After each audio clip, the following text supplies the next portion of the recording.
Overthrow. Forest of Dean Mark Harper brought Boris down because Prime Minister shut eyes to M.P.'s opinion.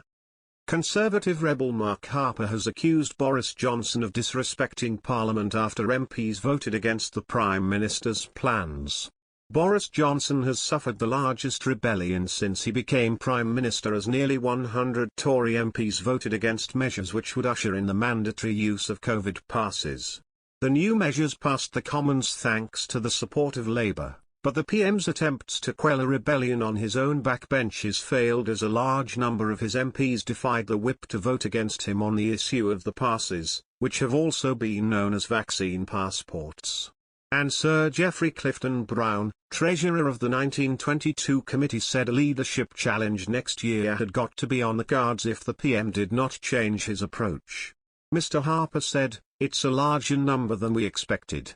In my speech today I made it very clear to colleagues, the vote on vaccine passport was not just about that. It was about some messages on how the government should be dealing with this issue, but also about how it should be treating Parliament. It was a message to the Prime Minister that if he has to make any further decisions, they should be brought to Parliament in advance, and if it's during the recess and we have to recall Parliament, then that is what we should do.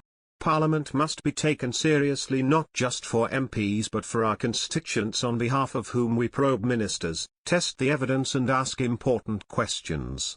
I think this is an opportunity for the Prime Minister to look at the sizable number of MPs who sent a clear message tonight that they want a change of approach."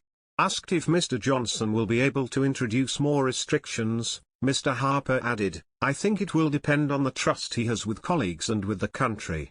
The way you do that is you're open and transparent and you treat Parliament seriously and with respect." Other measures under the government's Plan B also cleared the Commons, but the vote on COVID passes will be seen as a blow to Mr. Johnson's authority after a challenging week for the PM. Earlier, Mr. Johnson had addressed the 1922 committee to try and convince them to back his plans. And he had been individually speaking to those who had publicly said they would oppose the measure earlier in the day.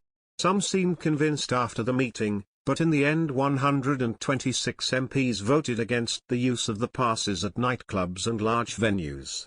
Some 96 Conservative MPs voted against the COVID pass regulations for England. 2 Tory MPs also acted as tellers for the noes. Boris Johnson is in a very, very difficult position.